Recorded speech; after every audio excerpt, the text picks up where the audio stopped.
Hello, good morning. Ako po pala ay Salarma Italiana. Ako po ay isang Italiana na napadpad dito sa isla ng Pilipinas. Sa hangarin ko po ng makapag-asawa ng isang Pinoy, ako po ay nagpunta dito sa Pinas upang mag-meet up ng aking ka-chatmate. Ngunit, hindi ako sinipot ng aking ka-chatmate sa aming tagpuan. In short, ako po ay kanyang inindyang. At sa aking pabalik-balik doon sa aming tagpuan, nagbabakasakali na baka siya ay aking matagpuan. Ngunit sa kasamaang palad, ako ay na-hold up kasama ang aking passport at visa.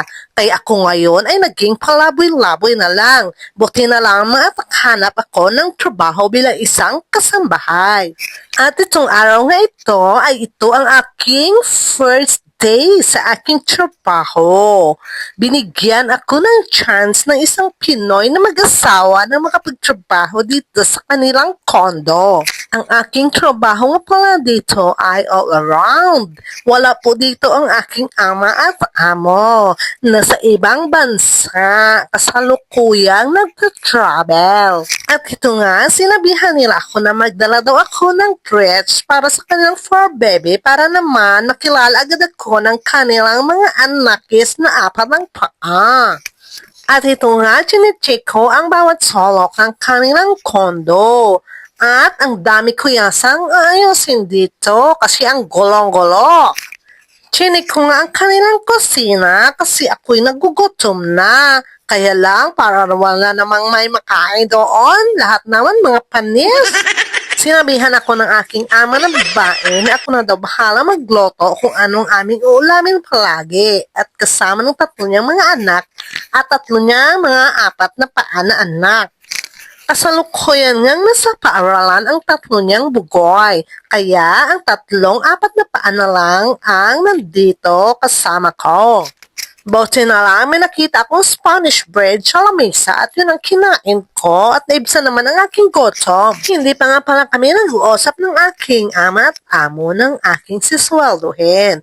Pero sabi ng aking ama ng babae, ibibase niya daw ang aking sweldo sa aking performance kung magaling daw ako mag-cleanse ng bahay at mag-alaga ng kanilang mga anak at fur baby. Habang ako nga'y nagpapahinga saglit, biglang tumawag sa cellphone ang aking ama at amo, nag-video call pa nga.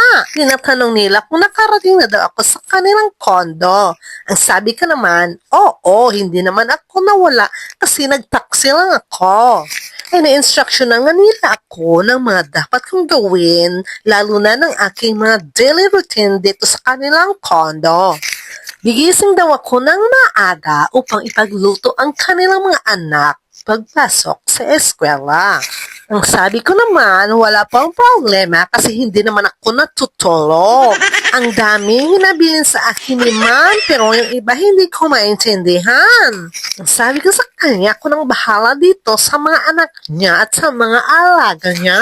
At ayan na nga, nagpaalam na ako sa kanya. Sabi ko, mamaya ka na lang ulit tatawag kasi nga madami pa akong gagawin. I-update na lang kita kapag tapos na ako sa aking gawain. Sinabihan niya ako na pagkatapos ko daw maglinis ng kanilang kondo, ay mag-grocery daw ako. Hinabilin pa niya na yung limousine na lang daw muna yung gagamitin ko kasi yung SUV nila ay wala dito. At bago nga pala ako maglinis, magrampa nga muna ako kasi namimiss ko na yung pagrampa ko sa entablado.